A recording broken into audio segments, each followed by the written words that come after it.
भाई ये हमले पे हमले किए जा रहे हैं, मगर अल्लाह भी अपनी ताकत दिखाता है कि अमेरिका ने जिस मुल्क को चैलेंज किया उस पे हमला कर दिया। इराक को चैलेंज किया, इराक पे हमला किया, इराक पे चैलेंज किया, इराक पे हमला किया। अफगानिस्तान को चैलेंज किया, अफगानिस्तान पे हमला किया। बोस्निया को चैलेंज किया, बोस्निया पे हमला कर दिया। मगर आज तक कई सदी गुजर गए, ईरान को चैलेंज करता रहा, आज तक ईरान के सामने नहीं आया। इसलिए कि इसे मालूम है कि मैं मरहब हूं और मुकाबले पे अली खामनाई खड़ा है। ये वो सांप है अमेरिका कि जिसकी आस्तीन में पलता है उसी को डसता है। अरे सद्दाम हुसैन को तुमने पाला और पालने के बाद तुमने ही उसे मरवा दिया, मगर तुम भूल गए इराक में फर्क है, ईरान में फर्क है। इराक में सद्दाम हुसैन था, ईरान में औलादे हुसैन है।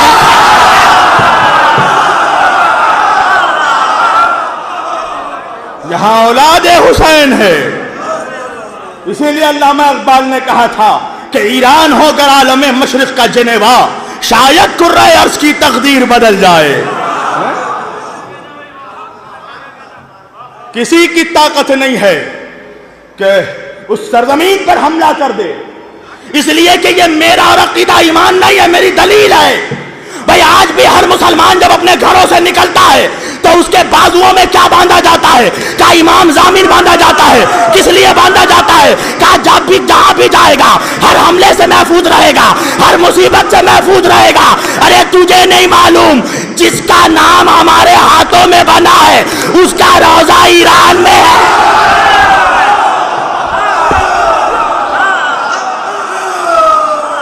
जिसका सिक्का हमारे हाथों में बंधा है उसका रोजा ईरान में है। और सुन लो, आज ये भी बात कह रहा हूं मैं, चाहे शिया हो या सुन्नी, कोई नाराज हो फर्क नहीं पड़ता। इस मौजूदा दौर में जो मौजूदा ईरान का दुश्मन है वो असल में ईमान का दुश्मन है।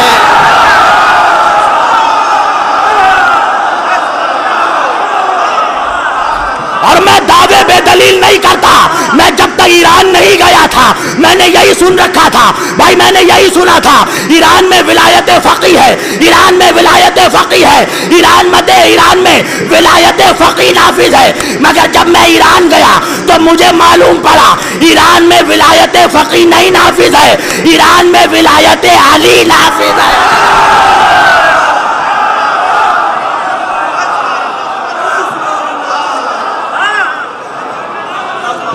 और बस आखिरी बात, और मैं अपनी तकरीर समेट रहा हूं, ये दावे मैं ऐसे ही नहीं कर रहा, हवाओं में तीर नहीं चलाते हैं हम अली वाले हैं, कलेजा देखकर तीर चलाते हैं, यहां वहां तीर नहीं चलाते। मैंने कैसे कह दिया कि ईरान ईमान का हिस्सा है, ईरान हक की तरफ है, इसलिए कि ये मेरे मौला की हदीस है। मेरे मौला ने फरमाया कि अगर कोई जमाना ऐसा आए कि जब हक का पहचानना मुश्किल हो जाए तो ये देखना सारी बातिल ताकतें किसके खिलाफ खड़ी है। तो मैंने देखा अमेरिका, इजराइल।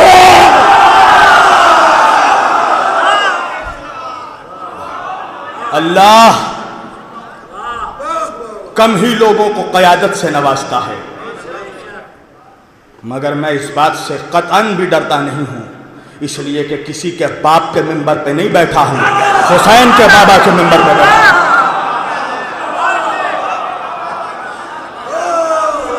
ये मुझे फोन पे फोन आ रहे, मौलाना आप शियों के बीच जा रहे हैं, आप शियों की मजलिस में पढ़ रहे हैं, आप शियों के जलसों में जा रहे हैं। कहा हाँ, ये हुक्म है हमारे उलमा का, ये हुक्म है मेरे नबी का कि वला तफर्रकू, तफरका खत्म करो, आपस में इत्तेहाद कायम करो। और मैं आपको बताता हूं कि आज शिया सुन्नी इत्तेहाद का दुश्मन कौन है। शिया सुन्नी इत्तेहाद की मुखालिफत अगर शिया करे तो समझ लीजिए वो शिया नहीं है, अगर सुन्नी करे तो समझ लीजिए वो सुन्नी नहीं है। शिया सुन्नी इत्तेहाद से सबसे ज्यादा प्रॉब्लम शैतान को है।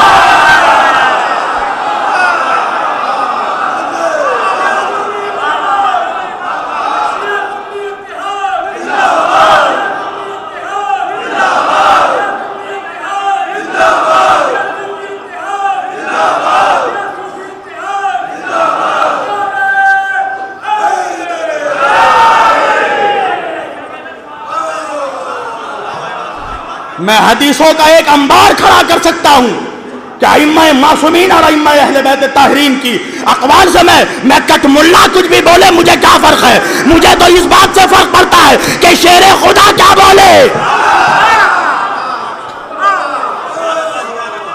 चाहे शिया मुल्ला बोले चाहे सुन्नी मुल्ला बोले, मुझे कोई फर्क नहीं पड़ता।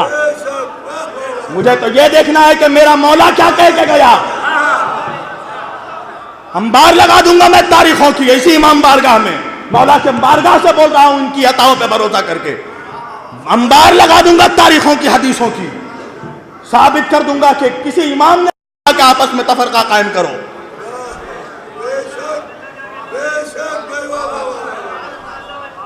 दोनों शहजादे इमामैन सैयदैन नय्यरैन सकलैन हसनैन शरीफैन क़िबलतैन, एक ने जंग की एक ने सुलह की।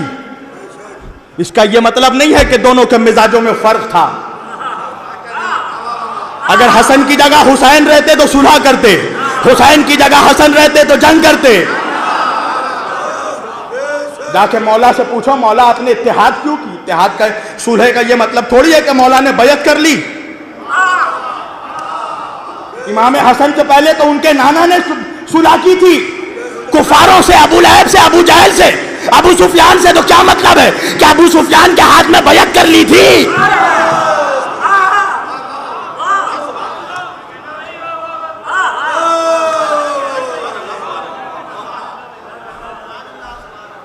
अगर मौला उठा लेते तलवार तो किसकी हुकूमत थी कि मौला से मसनद छीन लेता?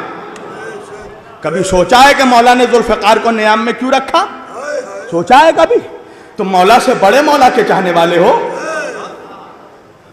अगर उम्मत में तफरका मकसूद ना होता तो किसी की हिम्मत नहीं थी, किसी माँ ने वो औलाद नहीं जना कि अली की तलवार के सामने आ जाए।